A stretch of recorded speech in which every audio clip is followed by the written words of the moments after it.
The massive crystal table reflected light in 1,000 colors. Around it sat the representatives of 17 advanced alien species. They formed the Galactic Council, the ruling body that had kept peace among the stars for over 10,000 years. At one end of the table, looking small and simple compared to the others, sat the human delegation. Ambassador Elena Chen rubbed her tired eyes. For 3 years, she and her team had tried to make the council listen. For 3 years, they had been ignored, talked down to, and treated like children who had just learned to walk. "The motion from Earth is denied," said Supreme Arbiter Koztal. The ancient alien's skin was pale blue and seemed to glow from within. "The Council has decided that human military tactics are too unpredictable to be trusted against the Scourge threat." Elena looked at her team. Captain Marcus Rivera, their military expert, shook his head in frustration. Dr. Layla Patel, their chief scientist, closed her eyes and sighed. Diplomat Jamal Washington simply stared at the table, his hands tight fists. "Arbiter," Elena said, her voice firm despite her exhaustion.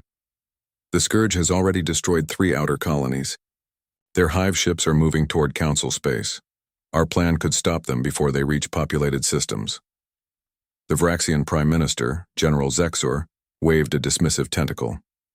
"Humans would have us scatter our fleets like leaves in the wind. The Council has used the Unified Defense Formation for 8,000 years. It has never failed. It's never faced anything like the Scourge," Captain Rivera cut in. "Their adaptive capabilities will overwhelm any static defense." "The human speaks out of turn," hissed Representative Thal of the Mithrid Collective. The insect-like alien's compound eyes reflected Elena's frustrated face 100 times over. As usual, Elena felt something break inside her. 3 years of being patient, 3 years of explaining and re-explaining, 3 years of watching. The Council ignore the growing threat while treating humans as barely evolved apes. She stood up slowly. One by one, her team stood with her. "Ambassador Chen?" The Arbiter's voice held a note of surprise. "The session is not concluded." "For us it is," Elena said. The chamber fell silent. Even the floating Alavan delegates, usually surrounded by a cloud of soft conversation, were quiet. "For generations, we have been treated as the primitive species at this table," Elena continued, her voice echoing in the vast chamber. "Our suggestions dismissed, our concerns trivialized, our very presence tolerated rather than respected." She looked at each council member in turn. Some looked confused, others angry. A few seemed concerned. "Humanity joined these talks because we believed in cooperation. We believed that together, we could face threats no single species could handle alone. We were wrong." General Zexor's blue tentacles twitched nervously. "Ambassador, this emotional display is unnecessary. Perhaps humans need rest. Your species requires much sleep, yes? We can discuss your concerns after." "There will be no after, General," Elena interrupted. "Today, humanity withdraws from these peace talks." The chamber erupted.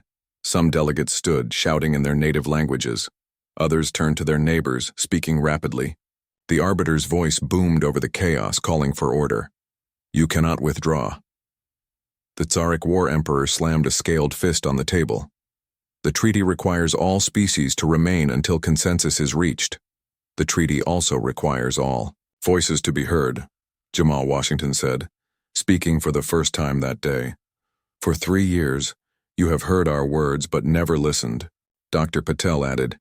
"You've asked for our scientific data, then ignored it when it didn't match your assumptions." Captain Rivera nodded. "And you've requested our military assistance while rejecting our tactical knowledge." The Vraxian Prime Minister moved forward. His tentacles spread, and what humans had learned was a gesture of compromise. "Ambassador Chen, the Scourge threatens all civilized space. If they breach the outer defenses, Earth will be vulnerable as, well, we need unity now more than ever." "You need our cannon fodder, you mean?"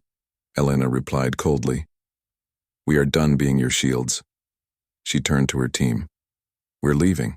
As the human delegation gathered their materials, Supreme Arbiter Kozatal raised a long, thin hand. "Ambassador Chen, Please reconsider. The Council has existed for 10,000 years. No species has ever withdrawn.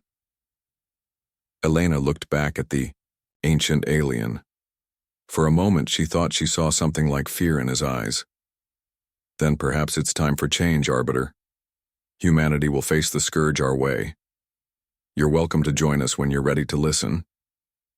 The human delegation walked toward the chamber's massive doors.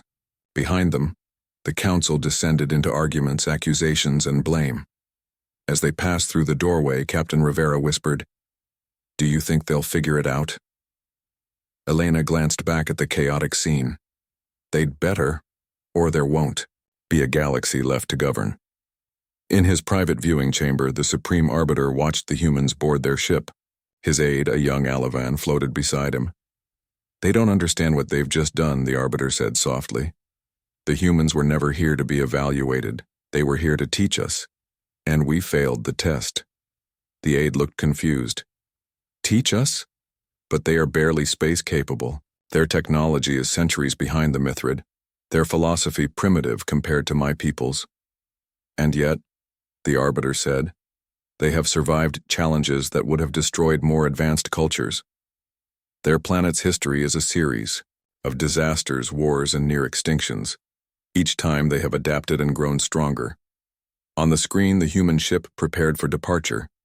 The security cameras showed the faces of the delegation members as they strapped into their seats. The Arbiter noticed something unsettling. "They're smiling," he said. "Perhaps it is a human expression of distress," the aide suggested. The Arbiter shook his ancient head. "No, I have studied humans longer than most. Those are not the smiles of defeat."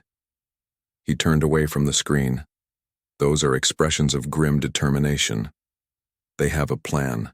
As the human ship disappeared into hyperspace, the Council continued its argument, unaware that everything had changed.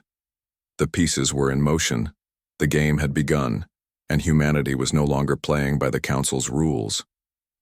1 month after humanity's withdrawal, the Galactic Council met again.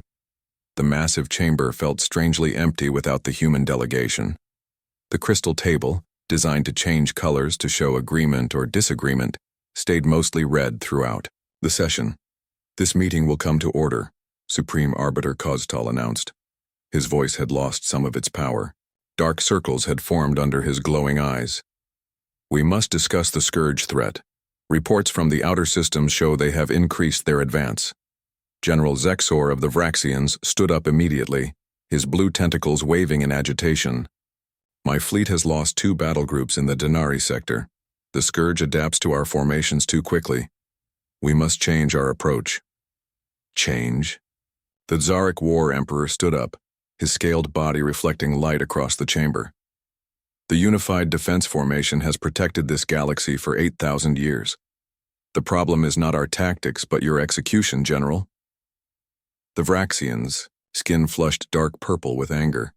"My warriors fought with honor, but the scourge knew exactly how we would attack. It was as if they had studied our tactics for centuries." "Perhaps they had," said a quiet voice. All heads turned toward Representative Thol of the Mithrid Collective. The insect-like alien rarely spoke during full sessions. "Our calculations show disturbing patterns. The scourge's adaptation rate has increased by 47.3% in the last 3 years." "What are you suggesting?" asked the War Emperor. "That they have been watching us, learning. The peace talks were broadcast across all secure channels. The scourge may have been listening the entire time." The chamber fell silent. The implications were frightening. "Then they know all our plans," whispered the Alavan representative, her transparent body dimming with distress. "And they know we rejected the humans' tactical suggestions," added General Zexor. "The very suggestions that might have helped us fight an adaptive enemy." The Supreme Arbiter raised his hand for quiet. "We cannot dwell on past mistakes. We must decide how to proceed. The Tsaric Imperium has proposed committing all available forces to a direct assault on the main Scourge fleet." The War Emperor nodded. "A single overwhelming attack. Crush them before they can adapt further." Representative Thal's antennae twitched. "Our simulations give this plan a 12.4% chance of success and an 87.6% chance of catastrophic defeat." Then what do you suggest? Demanded the War Emperor. Hide in our home systems until the scourge devours the outer colonies?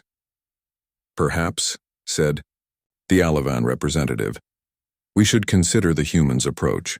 Their history shows remarkable success against superior forces. The War Emperor laughed. The primitive species? What do they know of galactic warfare? More than we thought, said the Supreme Arbiter quietly. All eyes turned to him. I have been reviewing Earth's military history. Their planet has seen more warfare in their short civilization than our combined species have in 10,000 years. He gestured, and holographic images appeared above the table. Ancient humans with primitive weapons fighting against impossible odds. Modern human conflicts across different terrains. Historical figures leading small forces against larger enemies. They do not fight as we do, the Arbiter continued. They adapt. They improvise. When conventional tactics fail, they create new ones. When technology fails, they rely on cunning. General Zexor studied the images with professional interest. Their formations make no sense. They're chaotic, unpredictable. Exactly, said the Arbiter. Perhaps that is what we need against an enemy that can predict our every move. The chamber erupted in arguments. The War Emperor demanded adherence to tradition. The Alavan representative called for philosophical contemplation. The Mithrid calculated probabilities aloud. In his private chambers later that night, Supreme Arbiter Koztal reviewed classified intelligence reports. His chief analyst, a young Vraxian named Zexanar, displayed images of human space. Mining operations have increased by 300%, Zexanar reported. Their fleet movements are constant. Manufacturing capabilities are expanding at rates that defy our previous assessments. They're preparing for war, the Arbiter said. Yes, but not in the way we expected. Zexanar displayed more images. Look at their new ship designs. No two are exactly alike. They're creating specialized vessels for different roles instead of standardized battlecruisers. The Arbiter leaned forward. And their military? United in a way we've never seen before. Nations that were rivals just months ago now work together. They've pooled resources, shared technology. We drastically underestimated them, the Arbiter admitted. Their technological development isn't linear like ours, it's exponential. And something changed when they left the talks. They've unified. Zexanar nodded. Adversity seems to strengthen them rather than weaken them. It's most unusual. The Arbiter stood up and walked to the window. The Great Council Station orbited a beautiful blue-green world, much like Earth. He wondered how long before the scourge reached it. I want a diplomatic team sent to Earth, he said finally. Zexanar looked surprised. To resume peace talks? No, to observe and learn. I want to understand how they think, how they plan, what makes them different from us. The Council won't approve. Many still see humans as primitive, barely worthy of membership. Then we won't tell the full Council. The Arbiter turned back to his analyst. This will be a special mission, authorized by my office alone. 2 weeks later, a small diplomatic vessel arrived in Earth orbit. The team, led by a young Alavan diplomat named Thara, was officially there to maintain relations. Their real mission was to observe humanity's preparations. What they found shocked them. Massive shipyards in orbit around Earth and Mars built vessels unlike any in the Council fleets. Underground facilities on the Moon housed simulation chambers where humans war-gamed countless scenarios against the scourge. Most surprising was the atmosphere. The diplomatic team had expected panic, fear, or at least grim determination. Instead, they found a strange energy. Humans worked with purpose, but also with something the aliens couldn't quite identify. It's almost like excitement, Thara reported back to the Arbiter. As if they've been waiting for this challenge. Learn everything you can, the Arbiter instructed. I fear we may need their help sooner than expected. As if to confirm his words, an urgent message came through. On the secure channel, the scourge had broken through the outer defenses. 3 more Council worlds had fallen. The galaxy's greatest civilization was on the defensive for the first time in 10,000 years, and humanity, the species they had dismissed, was preparing, not just for war but for a type of war the galaxy had never seen before. As the Scourge devoured its third Council world, the Galactic Council finally authorized full military action. The finest ships from all 17 species gathered near the Proxima system. Their hulls gleamed in the light of the twin suns, AID, display of technological perfection developed over thousands of years. The Tsaric War Emperor himself led the fleet. His flagship, the Eternal Glory, was a massive vessel 10 kilometers long. From its command center, he directed the Allied forces into perfect battle formations that had won 100 wars. "The enemy approaches," announced his second-in-command. 500 Scourge vessels, just as our scouts reported. The War Emperor nodded. "Begin the 7th maneuver of overwhelming force." The Allied fleet moved with practiced precision. Each ship knew its place, each captain followed the battle plan exactly. As the Scourge fleet came into range, the Council ships fired as one. Energy weapons blazed across space, striking the front line of Scourge ships. "First wave successful," reported the second-in-command. 23 enemy vessels destroyed. The War Emperor allowed himself a small smile. "Continue with Phase 2. But something was wrong. The Scourge ships weren't following the expected response pattern. Instead of counter-attacking the Council's main force, they split into irregular groups. Some accelerated at impossible speeds. Others changed direction without warning. "They're not following any known battle pattern," said the second-in-command, confusion in his voice. "Impossible." The War Emperor slammed his scaled fist on the control panel. All enemies respond to the 7th maneuver in predictable ways. But the Scourge didn't care about the War Emperor's battle doctrines. Their ships swarmed through the Council formations, breaking up the carefully arranged patterns. What had been a single unified fleet became scattered groups of confused ships. 6 hours later, the survivors limped back to Council space. The glorious fleet was reduced to less than half its original size. The War Emperor's flagship returned with severe damage, its perfect hull now scarred and broken. On Earth, a different approach took shape. In a massive underground facility beneath the Rocky Mountains, Admiral Helena Vasquez watched as her team reviewed the Council's failed battle. "They never had a chance," she said. "Their formations were too rigid, too predictable." Captain Rivera nodded. "The Scourge seems to have a collective intelligence. It learns and adapts during battle. Which is exactly why our approach will work," Admiral Vasquez replied. She turned to the large group gathered in the war room. "We don't fight like the Council. We don't believe in perfect formations or textbook maneuvers." The room contained an unusual mix of people. Military officers stood next to civilian scientists. Historical battle experts consulted with AI specialists. Veterans from Earth's many conflicts shared ideas with young, innovative thinkers. "Humanity has always been outnumbered, outgunned, or faced with technically superior enemies," Vasquez continued. "Our strength isn't in our technology, it's in here." She tapped her temple. "And in here." She placed a hand over her heart. On a large screen, dozens of battle simulations ran simultaneously. None followed the same pattern. In some, human ships scattered like startled birds. In others, they gathered in tight formations only to explode, outward at critical moments. Some showed ships deliberately taking damage to create opportunities for others. "Chaos theory," explained Dr. Patel to the Alavan diplomat Thera, who observed from a distance. "Unpredictability as strategy." Thera watched in fascination. "But how do your captains know what to do without a unified plan?" Dr. Patel smiled. "They have objectives, not scripts. Each commander makes decisions based on changing situations. We trust our people to think, not just follow orders." The Alavan diplomat looked confused. "This seems inefficient." "It is," Admiral Vasquez joined them. "And that's precisely why it works against an enemy that expects efficiency. The Scourge analyzes patterns and counters them. We give them no patterns to analyze." In another section of the facility, Captain Rivera led a group of Council military observers through what humans called war games. Teams competed against each other, one playing as humans, the other as the Scourge. After each round, they switched sides. You must understand your enemy, Rivera explained. Not just their capabilities, but how they think.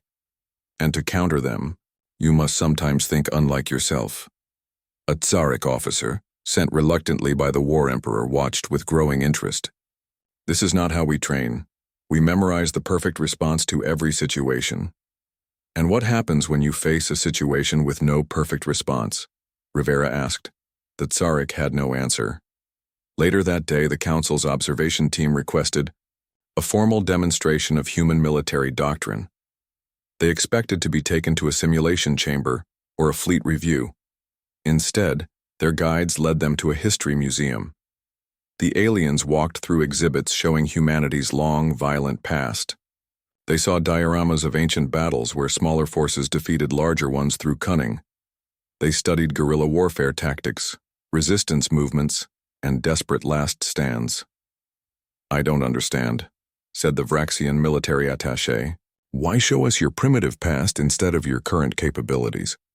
Their guide, an elderly human who had once been a general, stopped at an exhibit showing a small band of resistance fighters hiding in a forest while a technologically advanced army passed nearby. Because this is who we are, he said simply.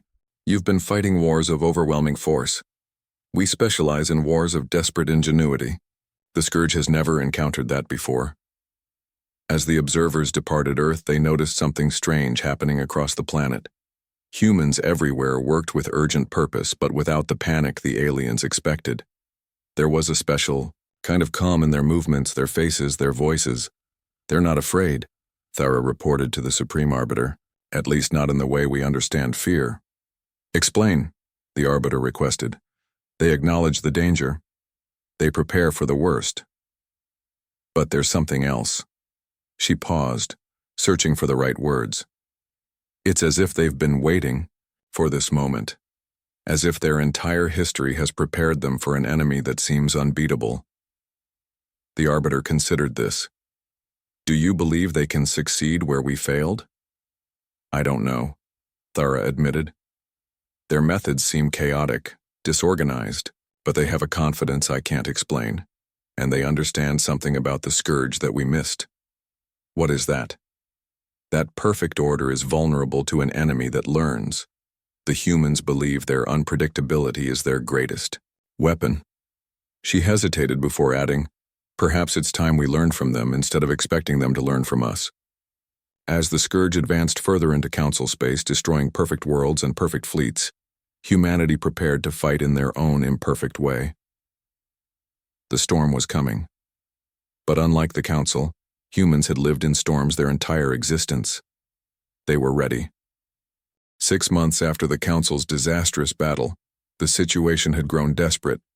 The Scourge had taken 12 more systems, each defeat worse than the last. The Council's emergency headquarters on the planet Nexus was filled with tired, frightened representatives. Arguments broke out constantly. Old rivalries resurfaced as species blamed each other for their failures. Order.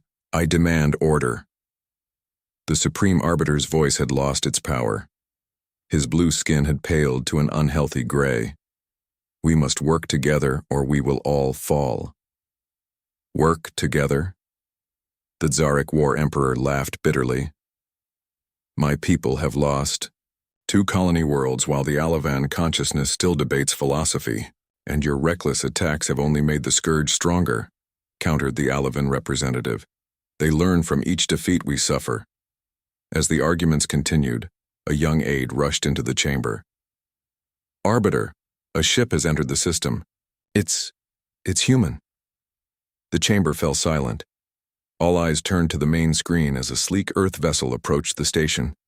Unlike the Council's ships, with their symmetrical designs and gleaming surfaces, this vessel was angular, with odd protrusions and visible weapon systems. They've sent a single ship, the War Emperor scoffed. What good is that against the Scourge? They've sent a messenger, the Arbiter said quietly. Let us hear what they have to say. When the main doors opened, many expected to see Ambassador Chen. Instead, Elena Chen walked in wearing a military uniform with admiral's insignia. Captain Rivera and Dr. Patel followed, similarly dressed for war rather than diplomacy. Ambassador Chen, the arbiter greeted her. We are surprised to see you. It's Admiral Chen now, she corrected him. Earth's governments united our militaries. 3 months ago, the council members murmured among themselves. Such a rapid reorganization was unheard of. Have you come to rejoin the peace talks? Asked the Vraxian Prime Minister hopefully. Elena shook her head. No, we've come to offer a different kind of partnership. She activated a small device and a holographic display appeared over the crystal table. It showed the current positions of the Scourge fleets, but in a way the Council had never seen before. Instead of straight lines of advance, it showed patterns, rhythms, behaviors. The Scourge isn't just an enemy, Elena explained. It's a complex adaptive system. It learns from every encounter. Your perfect formations, your textbook maneuvers, they're like teaching materials for the Scourge. We know this now, the Arbiter admitted. But what alternative do we have? Elena gestured, and the display changed. It showed scattered points of light moving in seemingly random patterns. Distributed resistance, she said. Small independent units operating under mission protocols, not rigid orders. Adaptive tactics, sacrificing position for surprise. Using the Scourge's momentum against it. The War Emperor stood up angrily. This is madness. You propose we break up our fleets, abandon our defensive positions? Yes, Elena said simply. Because they don't work. The Scourge expects them. We need to do what the enemy doesn't expect. For the next hour, Elena and her team outlined their plan. It violated centuries of Council military doctrine. Instead of protecting key worlds, they suggested sacrificing territory to draw the enemy in. Where the Council valued preservation of technological advantages, humans proposed weaponizing their own technology in ways that shocked even the most hardened Council warriors. Your species is proposing to destroy centuries of your own advancement, the Tsaric War Emperor protested. This is madness. No, Elena corrected. This is survival. We can rebuild technology. We can't rebuild extinct species. The debate lasted through the night. Some council members saw the wisdom in the human approach. Others clung to tradition. In the end, the Supreme Arbiter called for a vote. In a chamber silent with tension, the voting lights on the crystal table slowly changed color. Red for rejection, blue for acceptance. Red, red, red, blue, blue, more blue, until finally, the motion passes, the Arbiter announced, his voice containing both relief and fear. By the narrowest margin in Council history, we will adopt the human strategy. Elena nodded, her face showing no triumph, only determination. We'll need to begin immediately. The Scourge is already adapting to your current defenses. As the Council members filed out to prepare their forces, the Supreme Arbiter approached Elena privately. His ancient eyes studied her face. You planned this from the beginning, didn't you? He asked. The withdrawal was strategic. Elena's smile conveyed both warmth and steel. We needed you to see what happens when humans aren't at the table. Sometimes, the student must fail before they're ready to learn. The Arbiter nodded slowly. I am very old, Admiral Chen. I have led the Council for 1,000 years. In all that time, I've never been so thoroughly outmaneuvered, or so grateful for it. Within days, the transformation began. Council ships broke their perfect formations, forming smaller, more adaptive groups. Communication protocols changed from centralized command to distributed leadership. Every captain was given clear objectives but freedom to achieve them in their own way. On a Vraxian cruiser, General Zexor watched his crew adapt to their new orders. It feels wrong, he admitted to his human advisor. Like we're surrendering. Control. The human, a veteran of Earth's desert wars, shook her head. You're not surrendering control. You're distributing it to the people best positioned to use it. On the Tsaric command ship, the War Emperor struggled with the new approach. How can I lead if my ships don't follow a unified plan? he demanded. His human advisor, a former guerrilla fighter, answered with a question. Which would you rather have? A perfect plan that fails, or an imperfect plan that succeeds? Across the galaxy, Council species began working alongside humans, in ways they never imagined. The highly ordered Mithrid learned to embrace uncertainty. The philosophical Alavan learned the value of decisive action. The proud Zarek learned that sometimes retreat opened paths to victory. It wasn't easy. Mistakes were made, ships were lost. But slowly, something changed. The Scourge advance slowed, then stopped at a small border system called Threshold. In the new Joint Command Center on Nexus, Elena stood with the Supreme Arbiter watching the battle unfold on the main screen. Council and human ships moved in patterns that seemed random but contained hidden purpose. They're adapting to our tactics, the Arbiter observed. Yes, Elena agreed. But by the time they understand one approach, we've already changed to another. For the first time in months, the Arbiter smiled. Perhaps there is hope after all. There's always hope, Elena said. That's another human specialty. 3 months after the Battle of Threshold, the galaxy witnessed a transformation in warfare. The rigid, predictable Council forces became something new, something unpredictable, adaptable, and surprisingly effective. On the bridge of the human flagship Defiance, Admiral Elena Chen studied the holographic map of the Viridian system. The Scourge had established a major base there, using it to launch attacks into Council space. All ships report ready, Captain Rivera announced. Elena nodded. Begin Operation Thunderclap. Across the system, a mix of human and Council vessels moved into action. Unlike the perfect formations of the past, these ships followed patterns that seemed random to outside observers. Some charged directly at Scourge positions. Others hung back, waiting.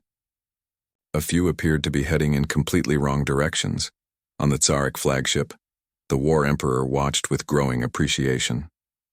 It looks like chaos, he said to his human advisor. But there's purpose in every movement. Controlled chaos, the advisor agreed. We create patterns the Scourge can't predict because they're not really patterns at all. The battle unfolded unlike any the Council had fought before. When the Scourge adapted to one attack strategy, the Allied ships immediately switched to another. When one approach failed, commanders didn't stubbornly stick to the plan. They improvised, creating new tactics on the spot. Most shocking to the Council observers was humanity's willingness to sacrifice. When the Scourge concentrated their forces to protect a critical command node, Admiral Chen ordered a bold move. Strike Team Alpha will approach from below the orbital plane, she instructed. They'll draw the Scourge's attention while Beta Team attacks the main target. Alpha Team will take heavy losses, Captain Rivera noted quietly. Elena's face showed pain but determination. I know. The volunteers understand the risks. To the Council species, this seemed unthinkable. In their military doctrine, preserving forces was paramount. Yet human crews fought fiercely for the chance to serve on Alpha Team. The Alavan diplomat Thera, now serving as a communications specialist, couldn't understand this mindset. After the successful battle, she approached a lieutenant who had survived Alpha Team's desperate mission. Why? She asked simply. Why volunteer for a mission with such poor survival odds? The lieutenant, her arm in a medical cast, looked surprised at the question. Someone had to do it. The mission succeeded. We destroyed the command node and saved thousands of lives. But you lost friends, Thara said. You almost died yourself. The lieutenant nodded. Throughout our history, we've mythologized. The noble sacrifice. For us, it's not tragedy, it's transcendence. We find meaning in giving ourselves for others. This concept spread through the Allied forces.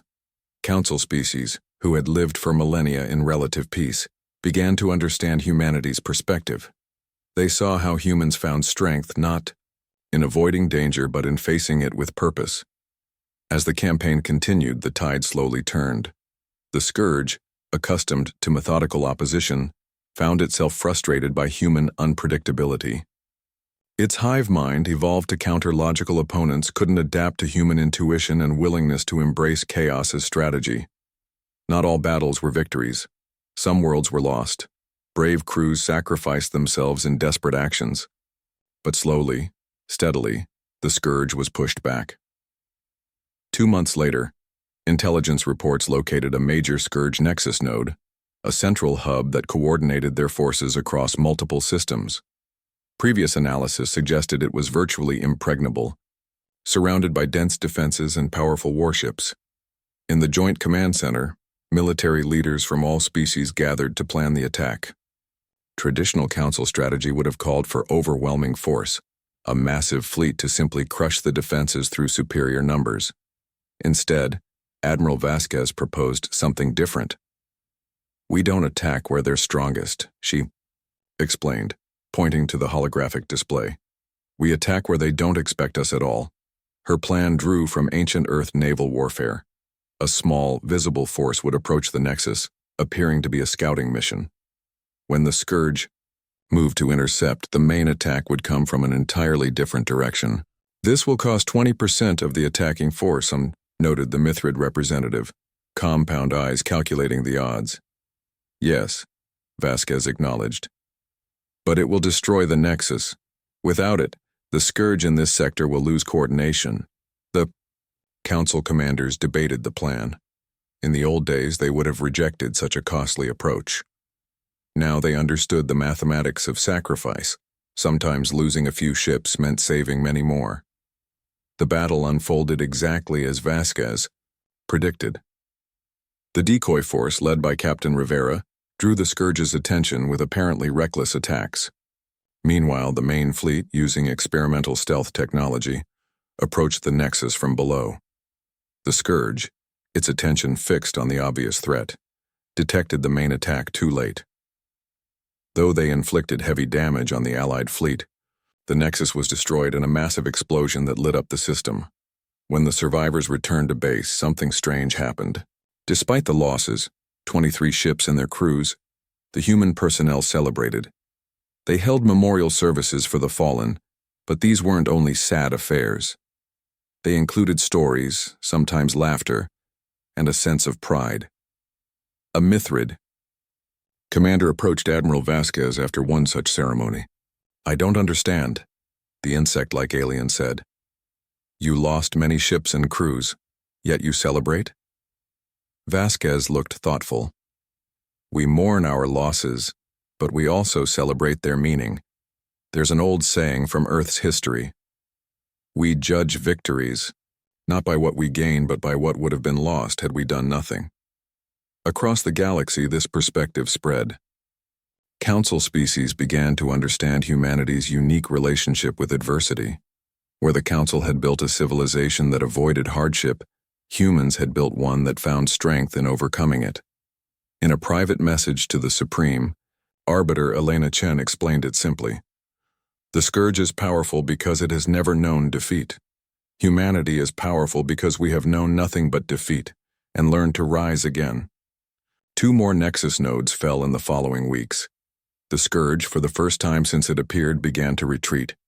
It was not yet defeated, but for the first time, victory seemed possible. And throughout Council space, something changed in how the member species viewed humans. No longer the primitive newcomers, they became teachers, showing a galaxy that had known only order how to find strength in chaos. As one Alavan philosopher noted, we sought to perfect ourselves by removing imperfection. Humans perfected themselves by embracing it. 2 years after humanity's withdrawal from the peace talks, the Scourge retreated to the galaxy's edge. Though not yet completely defeated, it no longer posed an immediate threat to civilized space. For the first time in 3 years, the peoples of the Galactic Council could breathe freely again. The Grand Council chamber on the orbital station had been destroyed in a Scourge attack 6 months earlier. Instead, representatives gathered on Earth, in a simple circular room with windows that looked out over the blue Pacific Ocean. The walls were wood, not crystal. The seats were comfortable, not imposing. Everything about the space encouraged conversation rather than ceremony. Supreme Arbiter Khostal stood to address the gathering. His blue skin had regained some of its glow, but the past 2 years had left permanent marks. He looked older, wiser, and somehow more approachable. "Friends," he began, using a term that would have been unthinkable in the old council, "we gather today not to celebrate final victory, for that day has not yet come, but we acknowledge a turning point in our shared history." Around the room, representatives of all 17 council species nodded. Among them sat humans, not just the military leaders like Elena Chen and Helena Vasquez, but scientists, philosophers, artists, and ordinary citizens invited to participate. 2 years ago, the arbiter continued, humanity withdrew from our peace talks. At the time, many of us viewed this as a failure, proof of human immaturity and unwillingness to cooperate. He smiled gently at the human delegation. We were wrong. Today I formally acknowledge what has become obvious. We sought to teach when we should have learned. We valued order over adaptation, protocol over innovation, certainty over the creative potential of chaos. The Tsaric War Emperor, once the strongest opponent of human tactics, stood next. His scaled body no longer wore the ornate armor of his position, but a simple uniform similar to those worn by human officers. My people have fought thousands of wars over millions of years, he said. We thought we understood combat perfectly, but we had never faced an enemy like the Scourge, one that learns and adapts. Humanity showed us that to defeat such an enemy, we must embrace what we once rejected: unpredictability, flexibility, and the willingness to sacrifice perfection for effectiveness. One by one, representatives spoke of what they had learned. The Mithrid told of discovering the value of intuition alongside calculation. The Alavan shared how they had found that philosophy without action was empty. The Vraxian described learning, that true strength came not from intimidating others, but from working alongside them. When all had spoken, Elena Chen rose from her seat. No longer just an admiral, she now served as Earth's primary representative to the new Galactic Alliance that was forming to replace the old council. 2 years ago we left this table because we felt unheard, she said. Today we return not to the same table but to a new one where all voices carry equal weight, where diversity of thought is valued, and where we recognize that our differences make us stronger, not weaker. She activated a holographic display in the center of the room. It showed the new compact being formed, not peace talks, but a true alliance. Council species would study not just human technology, but human culture. Joint scientific ventures would tackle problems neither group could solve alone. Military forces would train together, sharing perspectives and approaches. We withdrew not in anger but in calculation, Elena revealed. You needed to see what we've always known, that true strength lies not in perfection, but in resilience, not in avoiding failure, but in how you respond to it. As the day's formal business concluded, the gathering transitioned to something the old council would never have included: a celebration. Food from all worlds was shared. Music from different cultures played. Species that once viewed each other with suspicion now exchanged stories and ideas. Many council members lingered on Earth after the meeting, curious about the planet that had produced such an unusual species. They walked through busy cities, hiked in national parks, and visited museums and universities. The Alavan philosopher queen, known for her wisdom across the galaxy, spent 3 days observing an elementary school. She watched children playing, games of strategy, solving problems together, and sometimes arguing fiercely before becoming friends again minutes later. As her ship prepared to depart Earth, she shared her thoughts with her aides. For millennia, we've sought to eliminate uncertainty from the universe. These humans embrace it as an old friend. That is why they will lead us into the future, not because they are stronger or smarter, but because they have made peace with an unpredictable universe in ways we are only beginning to understand. In orbit above Earth, human and alien engineers worked side by side on a new generation of ships, vessels that embodied both the elegant efficiency of council design and the adaptable redundancy of human engineering. They were preparing not just for the next battle against the Scourge, but for a future where galactic civilization thrived, not despite its differences, but because of them. On the bridge of the prototype vessel, Admiral Vasquez and the Tsaric War Emperor stood side by side watching the work progress. Will it be enough? The War Emperor asked. The Scourge is wounded but not destroyed. They will return, perhaps stronger than before. Vasquez nodded. They will, but so will we. She gestured to the diverse teams working throughout the ship. Look at what we've accomplished together in just 2 years. Imagine what we'll achieve in 10 or 100. Your optimism is very human, the War Emperor said. But there was respect in his voice now, not condescension. Hope is our specialty, Vasquez agreed. That, and finding strength in unlikely places.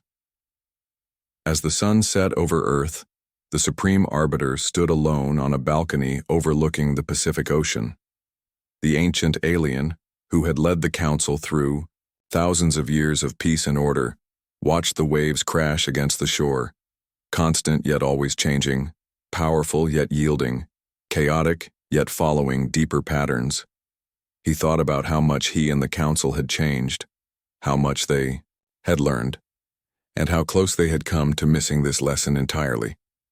We nearly lost everything because we couldn't see past our own certainty, he murmured to himself. The humans withdrew from our peace talks not to abandon us, but to save us from ourselves. In the darkening sky, stars began to appear, thousands of worlds, billions of lives, all facing an uncertain future. But for the first time in the Arbiter's long life, uncertainty didn't feel like something to fear. It felt like possibility.